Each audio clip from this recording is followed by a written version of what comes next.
Pattog egy. Nem, hogy kavics. Jönnek meg. Se nem kifli, se nem kukac. Simán kufli, ezt mondogass. Kufli pattognak, mint egy labda, ugrálnak, mint egy bolha, színesek és csíkosak, mint egy szivárványos nyalóka. Van köztük nagy, kicsi, vékony dagi, és olyan, aki néha csuklik, heten laknak egy kupacban, ők a kuflik. Sose együnk gombát reggelire. Pompás nyári reggel volt. Az égen, mint egy óriási, jókedvű sütemény mosolygott a nap.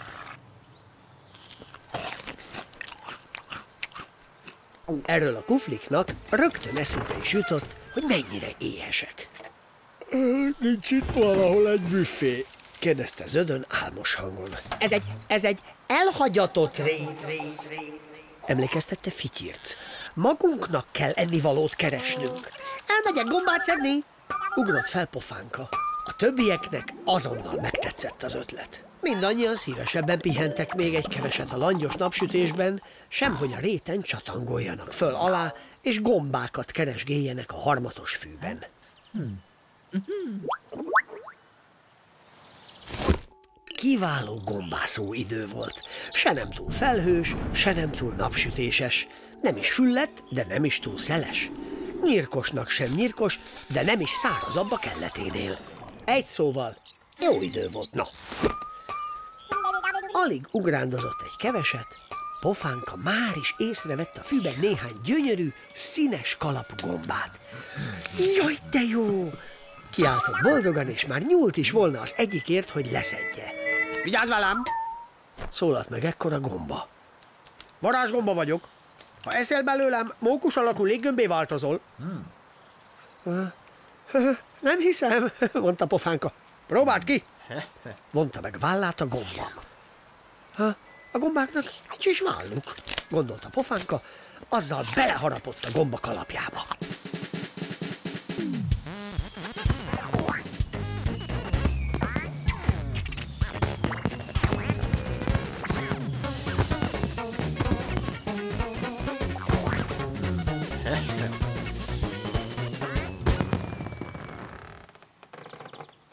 Közben a többi kufli egyre éhesebb lett.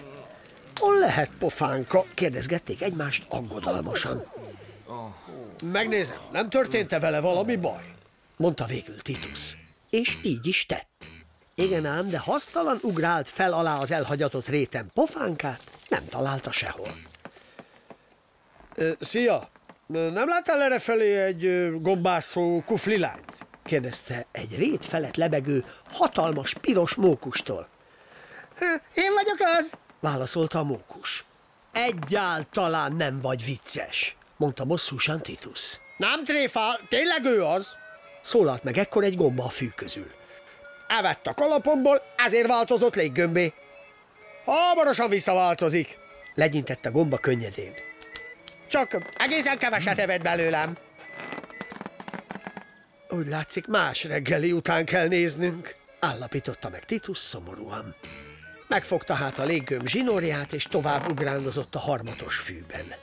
Hirtelen megtorpant egy táblánál, ami nagybetűkkel ez állt. A rét közepe. Nézz körül, Pofánka! Hát, ha fentről meglátsz valamit, amivel megtömhetjük a hasunkat. Pofánka libbent egyet, és körbe pillantott. A következőket látta. Jobbra egy csomó zöldellő vadsóskabokor, balra egy sárga vadrépaföld, a láthatáron barna vadzabot lenget a szél. Ha erre nézett, égszínkék vadkrumpli cserjék, ha arra nézett, két piros ló vadalmafa, hátrafordult, egészen közel érett vadmarcipánok lilulnak, a távolban meg. Na, ott történetesen nem volt semmi érdekes. Az ám, de ebben a pillanatban Pofánka csiribá! Visszaváltozott kuflivá. Még szerencse, hogy volt időm körülnézni, mondta, miután szuszogva feltápászkodott a harmatos fűből. Azzal siettek is, hogy megvigyék a jó hírt éhes barátaiknak. Vacsóska? vadrépa, vadzab, vadkrumpli, vadalma, vadmarcipán! Kiáltozták elképedve. Pofánka gyorsan elővette féltve őrzött zsírkréta készletét, és lerajzolta nekik, hogy mit látott odaföntről. Egész ügyes rajz lett, úgyhogy most már az összes kufli tudta, merre induljon reggelizni. Zödön a vadsós kabokrok felé, Titus a vadrépa földre, Bélabá oda, ahol vadzabot lengett a szél, Valér a vadkrumpli ligetbe, Hilda a vadalmafákhoz. Pofánka meg, nos, ő oda, ahol a vadmarcipán terem. Ja, és Fityirc meg sorban az összes helyre, mert hogy mindegyiket meg akarta kóstolni.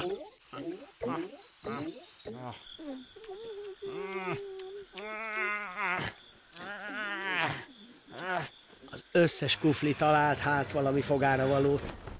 Nem csoda, hogy mindannyian degeszre ették magukat. Csak hevertek a fűben a kupac körül, és szuszogtak elégedetten. Nem volt kérdés, hogy egész nap ez lesz a program. Heverészés, meg szuszogás. Így aztán sok mesélnivaló már nincs is erről a napról. Talán csak annyi, hogy Pofánka megígérte nekik, mindenkinek lemásolja majd a rajzát kicsiben, hogy tudják, mit merre találnak, ha ismét megéheznének. Ez legkésőbb kora délutánra volt várható. De aztán tényleg nem volt más. Csak lustálkodás napestig. Pofánka, légy szíves, azt is rajzold rá, hol teremnek a varázsgombák?